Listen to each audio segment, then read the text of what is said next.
하고 담대한 마음으로 오시길 바랍니다. 오늘 본문의 말씀을 통해 엘리사의 교훈이라는 주제로 말씀을 나누고자 합니다.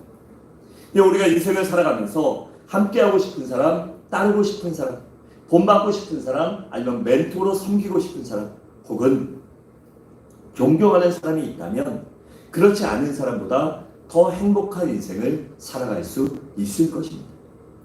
왜냐하면 그만큼 시간과 노력을 낭비하지 않고 방황하지 않는 인생을 살아갈 수 있기 때문입니다. 그래서 우리들이 좋은 친구와 좋은 스승과 좋은 동역자를 구하고 찾는 것입니다. 그러니 여러분, 우리 성도들이 닮아야 할 궁극적인 모델이 누구일까요? 바로 예수 그리스도십니다. 그래서 우리 성도들은 예수님의 모든 것을 본받아야 합니다. 그런데 예수님은 너무나도 완전하시기에 우리를 처음부터 본받기란 쉽지가 않습니다. 그래서 예수를 닮아가는 과정 속에 징검다리처럼 디딤돌처럼 성경의 믿음의 선진들이 필요한 것입니다. 예수는 우리와 성경이 같지 않지만 우리와 성경이 같은 수많은 성경의 인물들을 통해 믿음의 선진들을 통해 그의 삶을 통해 우리가 어떻게 살아야 될지에 대해 그리고 문제 앞에 우리가 어떻게 대처해야 하는지를 배울 수 있기 때문입니다. 그 중에 오늘은 엘리사 선지자를 소개하려고 합니다. 이 원래 엘리사 선지자는 직업이 뭐였는지 아세요? 농부였습니다. 이 농경사였고 유목사였기에 농부란 직업이 그렇게 지금과 같은 직업은 아니었어요. 그런데 엘리야는 농부였는데 엘리야 선지자가 선택하여 선지자로 세웁니다. 그리고 스승 엘리야 선지자가 승천할 때 갑절의 능력을 받고 엘리야의 수계자로 사명을 감당합니다. 그리고 성령의 능력으로 수없이 많은 기적을 행하고 나라를 위기에서 구하기도 하고 도탄에 빠진 백성들에게 희망과 용기를 주기도 하였습니다. 지금도 엘리사 선지자 같은 사람이 이 땅에 있기를 바라요. 또 제가 엘리사 선지자 같은 사람이 되기를 기도하고 있어요. 여러분들도 이 목회자들의 최종들의 그리고 이날에 믿는 성도들의 교회들의 기도해 주시기 부탁드립니다. 우리 교회가 엘리사처럼 이 도탄에 빠진 어려운 나라에 희망과 꿈을 주고 용기를 줄 수 있는 교회가 되게 해달라고, 이 지역을 살리는 교회가 되게 해달라고 기도하는 여러분들 되시기 바랍니다. 특별히 오늘은 본문의 엘리야 선지자의 사역의 한 부분을 소개함으로 그에게 배울 것이 무엇인가를 나누고자 합니다. 오늘 본문에는 엘리사가 이 수넴 지방에 방문합니다. 그런데 이스라엘의 수넴 지방에 한 부유층 지도자인 남편을 둔 한 여인이 나옵니다. 이름은 소개되어 있지 않는데 그 여인의 가정과 환경을 기록하고 있어요. 그런데 그녀는 현숙하고 신앙심이 좋았기에 남편에게도 인정받았습니다. 그리고 이웃에게도 존경을 받는 그러한 여인이었어요. 그래서 엘리사 선지자가 그 지역을 들릴 때마다 자원하여 기쁨으로 섬기고 나중에는 자기 집 2층에 엘리사를 위한 방을 만들고 섬기기까지 했습니다. 그러니 엘리사 선지자가 이 가정에서 묵을 때마다 얼마나 감사한 마음이 들었겠습니까? 그래 그녀에게 무엇인가 보답하려고 알아보니 그 집에는 자녀가 없는 것입니다. 그래서 그 엘리사는 하나님께 간절히 기도합니다. 그리고 엘리사의 기도를 들으신 하나님께서 그 가정에 귀한 아들을 허락하여 주십니다. 여러분, 이러한 본문의 내용을 통해 우리는 과연 무엇을 본받고 어떠한 교훈을 얻을 수 있겠습니까? 엘리사의 첫 번째 교훈은 바로 거룩함입니다. 9절에 보면 이렇게 말합니다. 여기 그의 남편에게 이르되 항상 우리를 지나가는 이 사람은 하나님의 거룩한 사람인 줄을 내가 아노니라고 했습니다. 이 엘리사 선지자가 뭐라고 했죠? 하나님의 거룩한 사람이라고 부르고 있는 것입니다. 여러분, 엘리사는 일생 동안 거룩하게 살았습니다.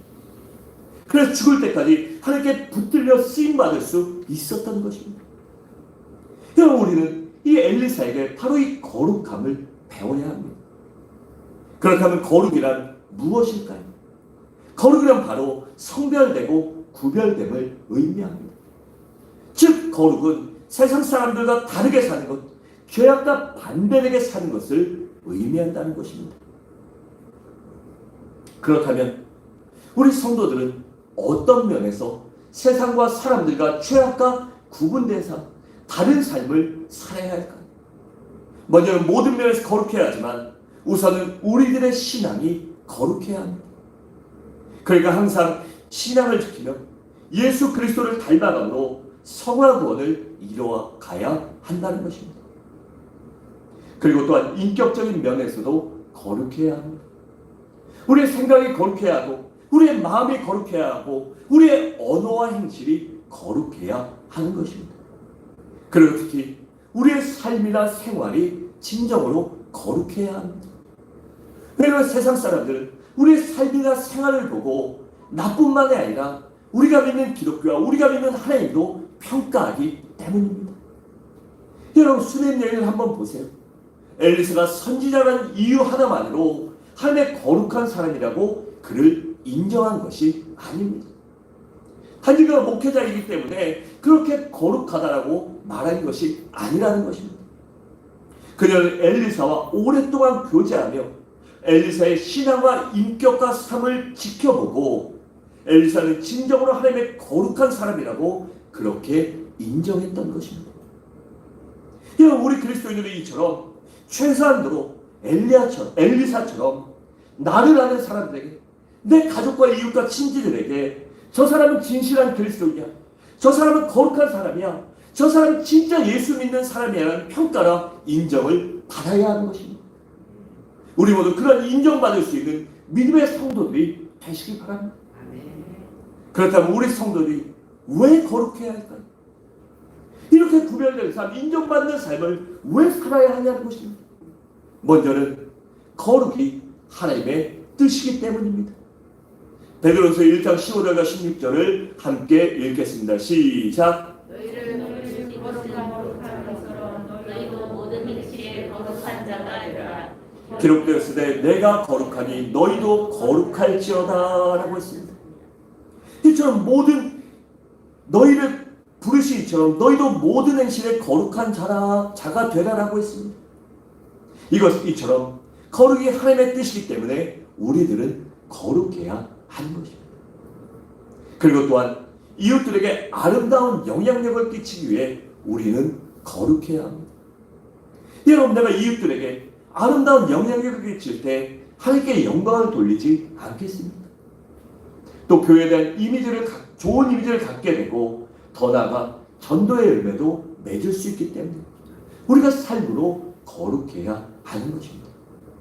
그래서 주님께서는 너희는 세상의 빛과 소금이 되라라고 그렇게 명령하신 것입니다. 여러분, 예를 들어 가령 우리들이 음주감에 능하고 도박을 하고 잘 싸우고 때로는 폭력을 휘두르는 그런 죄를 짓는다고 우리가 구원받지 못하는 것은 아닙니다. 왜냐하면 구원은 우리의 행위로 받는 것이 아니라 오직 믿음으로 받기 때문에 단지 그런 행위들이 우리의 성화 구원, 즉 거룩과 연결되기 때문에 그것을 금하고 있는 것입니다. 그러한 행동을 할 때 우리가 거룩한 성화의 열매를 맺을 수 없기 때문에 예수 그리스도에게 점점 멀어지기에 그런 것을 하지 말라고 금하는 것입니다.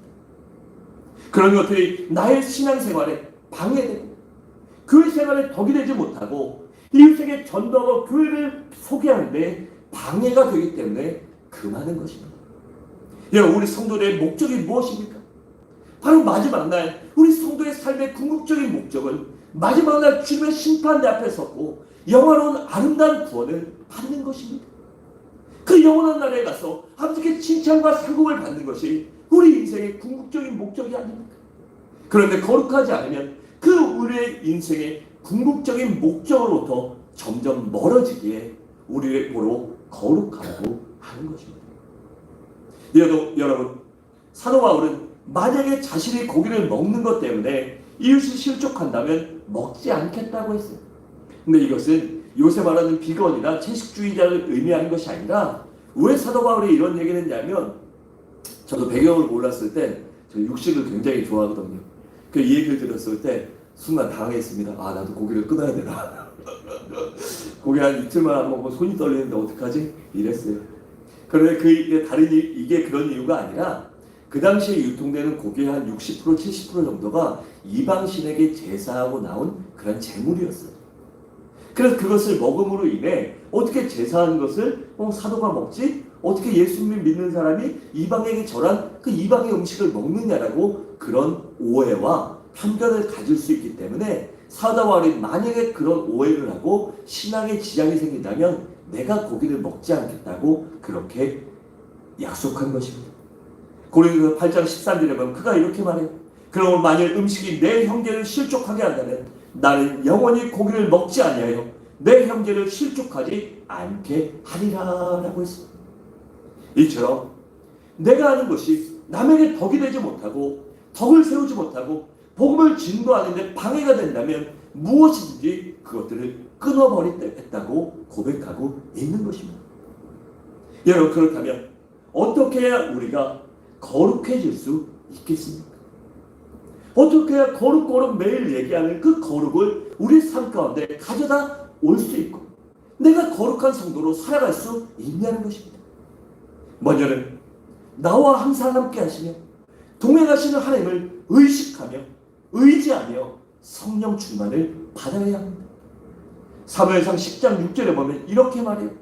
내가는 여호와의 영이 크게 임하니니 너도 그들과 함께 예언을 하여 변하여 새 사람이 되라라고 했습니다. 여호와의 영이 너희에게 임하여 즉 성령이 너희에게 임하여 새 사람이 되기를 원하는 것입니다. 즉 우리가 성령 충만을 받으면 우리가 거룩하여 질 수 있는 것입니다.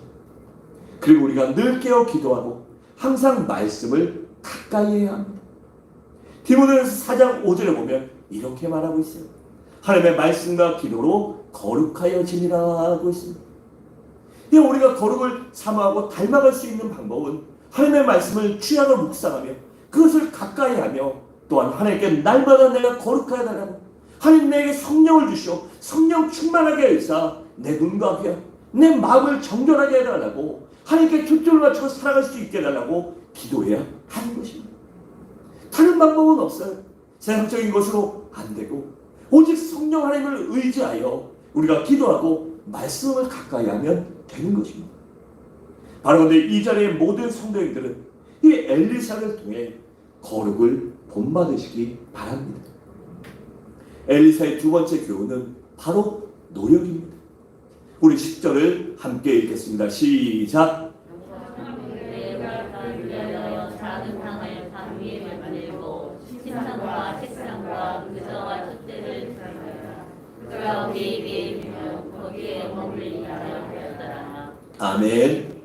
그러니까 수냄 여인이 엘리사를 모실 때마다 엘리사가 어떻게 했다고요? 쉬지 않고 공부하고 연구하는 모습을 보여준 것입니다. 여기 보면 침상과 책상과 의자와 촛대를 두리다라고 했어요. 그러니까 엘리사가 그녀의 가정에 머물 때마다 항상 말씀을 가까이 하고 기도를 하고 연구하는 모습을 보여줬다는 것입니다. 여러분, 우리는 엘리사에게 평생 실력을 쌓기 위해 노력하는 모습, 열심히 공부하는 모습을 본받아야 합니다. 여러분, 어느 분야든지 성공한 사람들의 공통적인 특징이 무엇일까요? 바로 그것은 그들이 끊임없이 공부하고 연구하고 노력했다는 것입니다. 그래서 실력이 지속적으로 향상된 것입니다. 제가 살아보니까 짧은 인생을 살았지만 무엇이든지 사람이 못하는 건 없어요.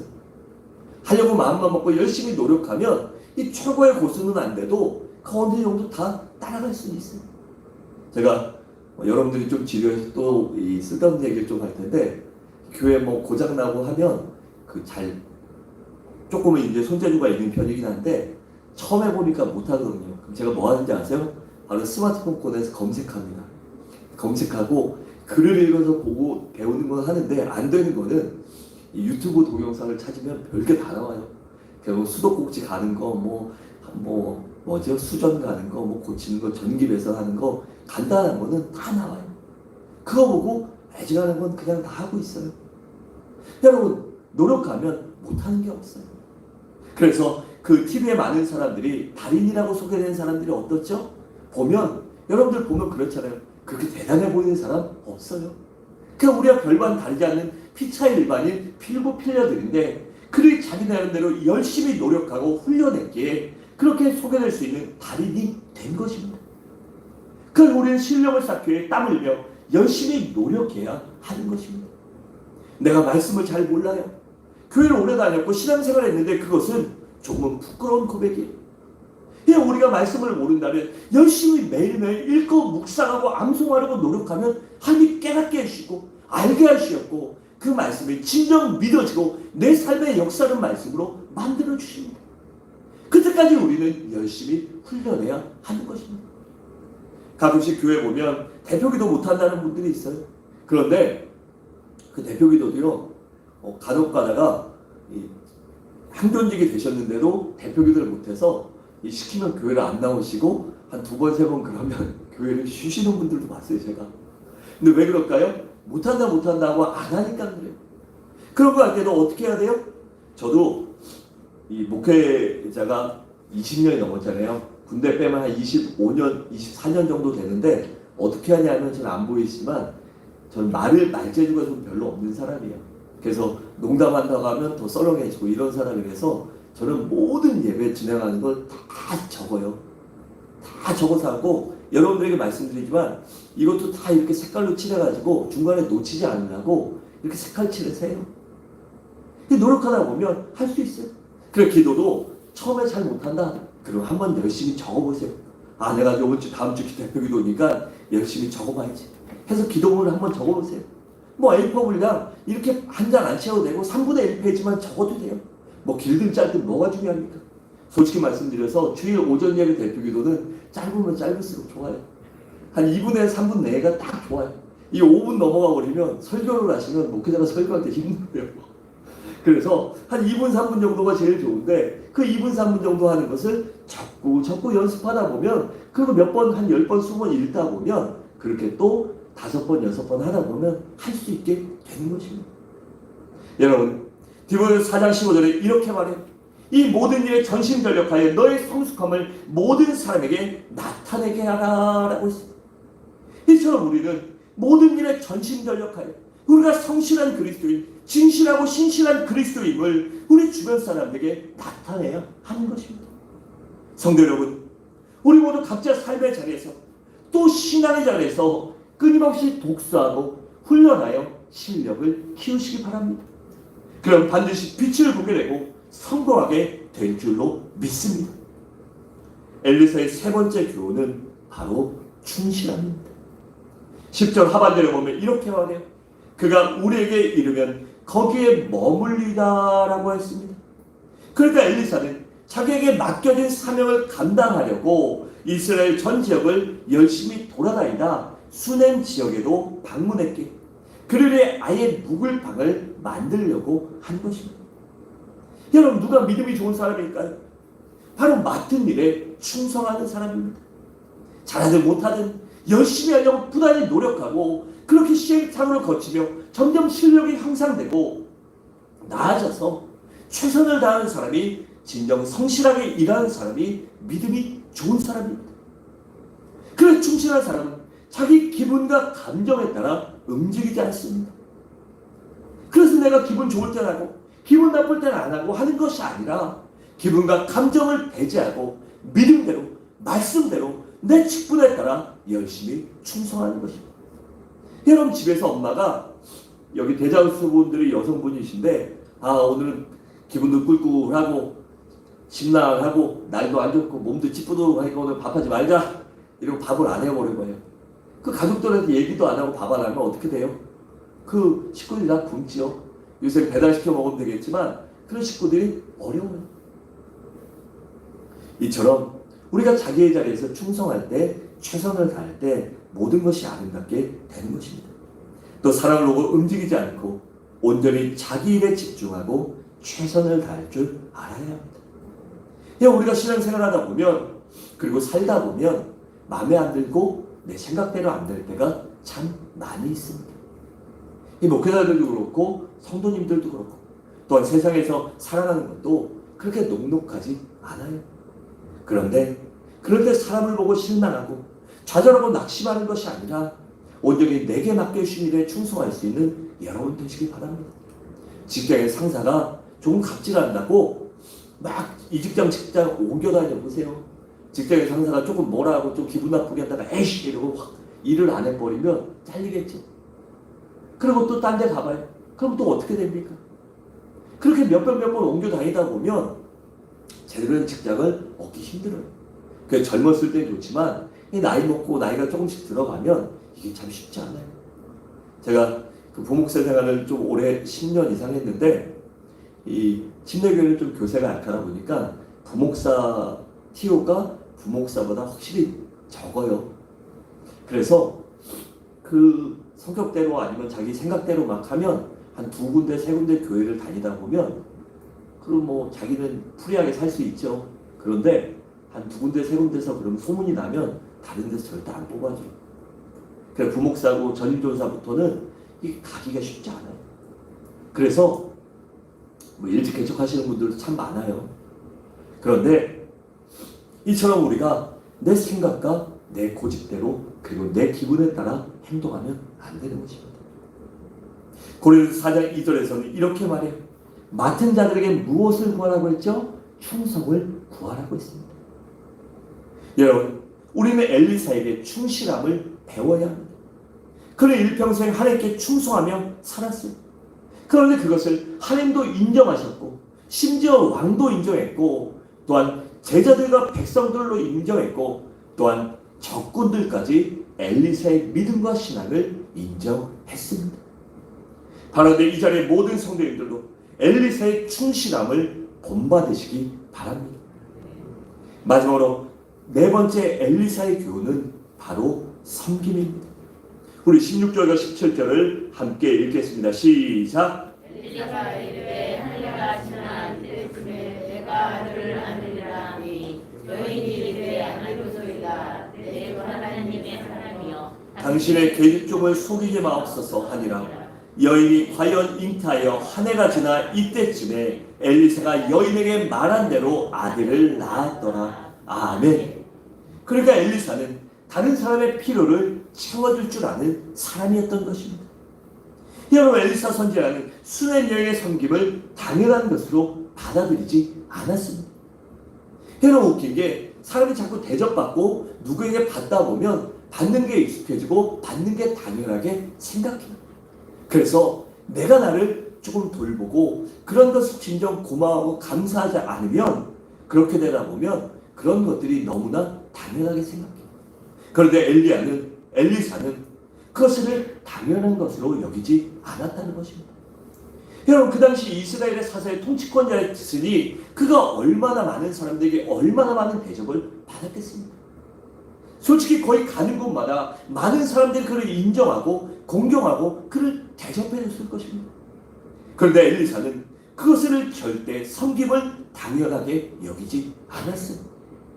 한편으로는 고마워하면서도 다른 한편으로는 거룩한 부담을 가지고 있었습니다. 그래서 수넴 여인을 기도하는 중에 그 여인이 무엇이 필요한가를 생각하였고 그 여인의 필요, 즉 가장 중요한 자식이 없는 것을 알게 되었고 그래서 그녀를 위해 하나님께 기도하고 하나님께서는 그 엘리사의 기도를 들으시고 그 가정에 아들을 허락하여 주셨습니다. 여러분, 우리는 이처럼 엘리사 선지자를 통해 섬김을 배워야 합니다. 즉 다른 사람의 필요를 채워줄 줄 아는 모습을 배워야 한다는 것입니다. 그러면 어떻게 해야 다른 사람의 필요를 채워줄 수 있을까요? 먼저는 우리에게 예리한 통찰력과 안목과 관심이 있어야 합니다. 그래야 상대방에게 무엇이 필요한가를 알 수 있기 때문이에요. 제가 매주 말씀드리는데 저희 성도들 때문에 저는 매주 거룩한 부담감 느끼고요. 정말 어떻게 해야 내가 이걸 갚을까라는 고민을 매일매일 해요. 매일매일 하면서 성도님들이 매일 눈물을 흘리는데 저희 사모가 다리가 부러졌었잖아요. 그래서 병원에 있을 때도 막 생각해 주셨는데 성도님들이 사모님 그래서 밥 해 먹기도 힘들 텐데 이래서 반찬도 좀 해서 주시고 막 이러면서 그걸 보고 하시는데 그게 왜 그러죠? 저희에 대한 관심이 있기 때문에 그리고 또 이 안목과 통찰력이 있기에 그렇게 말하면 조금 과하다고 생각하실 수 있지 모르겠지만 안목과 통찰력이 있기 때문에 산모가 다쳤으니까 좀 왔다 갔다 하는 게 힘들겠다. 그럼 밥해 먹는 것도 집 청소하는 것도 좀 힘들겠다. 그래 내가 조금 도와줘야지. 이런 마음이 있는 것입니다. 그래서 상대방의 무엇이 필요한가를 알았기 때문입니다. 그리고 베풀고자 하는 마음이 있어야 합니다. 왜냐하면 마음이 없이는 아무것도 안 되기 때문이에요. 여러분 세상에 보면 무엇이 필요하고 무엇이 문제이고 무엇이 안 되는 것인지 알지는 정말 많이 알지요. 그런데 이 베풀고자 하는 마음, 행동하고자 하는 마음이 없다면 아무것도 안 되는 것입니다. 그런 다음에 지식과 알매 끝나는 것입니다. 그리고 또한 섬길 수 있는 실력과 능력이 있어야 합니다. 오늘 본문 13절에 보면 이렇게 말합니다. 엘리사가 자기 사원에게 이르되 너는 그에게 이르다. 내가 이같이 우리를 위하여 세심한 배려를 하는도다. 내가 너를 위하여 무엇을 하래? 왕에게나 사령왕에게 무슨 구할 것이 있느냐 하니 여인이 이르되 나는 내 백성 중에 거주하나이다 라고 했어요. 이처럼 엘리사가 그 여인의 필요를 채워주라고 하는데 기도하기 전에 그 여인에게 이렇게 얘기하죠. 너 남편 유력자고 조금 어느 정도 하는데 너희 가정에 필요한 게 있냐? 햄 내가 왕이나 어떤 관료들에게 뭐 도와줄게 얘기해줄까? 아니면 그것을 뭐 해줄 수 있게 내가 구해주랴? 라고 그렇게 묻는 것입니다. 여러분 섬기고 베푸는 것이 말로만 되는 것이 아닙니다. 그렇게 우리에게 실력과 영향력이 있어야 하는 것입니다. 우리가 실력을 쌓고 능력을 갖고 영향력이 있어야 많은 곳에 선교도 할 수 있고 복지도 할 수 있고 장학도 할 수 있기 때문입니다. 그리고 많은 사람에게 복음을 증거할 수 있게 우리가 실력과 능력을 쌓는 사람이 되어야 하는 것입니다. 그리고 마지막으로 특별히 영적인 능력도 있어야 합니다. 17절을 보면 여인이 과연 잉타하여 한 해가 지나 이때쯤에 엘리사가 여인에게 말한 대로 아들을 낳았더라 라고 했습니다. 그가 영적인 능력이 있었기에 하나님께 기도하고 하나님께서 응답하여 주신 것입니다. 그래요 여러분 중요한 것은 영적인 능력이 특정한 사람에게만 임하는 것이 아닙니다. 목회자에만 임하는 것도 아니고 한존직에만 임하는 것도 아니고 교회로 수십 년 다닌 사람에게 임하는 것이 아닙니다. 모든 사람에게 영적인 능력이 임할 수 있습니다. 누가복음 11장 13절에 보면 이렇게 말해 너희가 악할지라도 좋은 것을 자식에게 줄 줄 알거든 하물며 너희 하늘 아버지께서 구하는 자에게 성령을 주시지 않겠느냐라고 했습니다. 이처럼 아버지 하나님께 누구든지 열심히 기도하고 간절히 부르짖으면 성령, 거룩한 영, 능력의 영을 우리에게 부어주시기 때문입니다. 그렇게 우리 성도들은 성령에 사모하며 성령 충만을 날마다 사모하며 받아야 하는 것입니다. 사랑하는 성도 여러분, 말씀을 마치겠습니다. 우리 모두 엘리사를 통해 거룩함을 배우시기 바랍니다. 또한 실력을 쌓게 열심히 공부하고 노력하는 모습을 배우시기 바라요.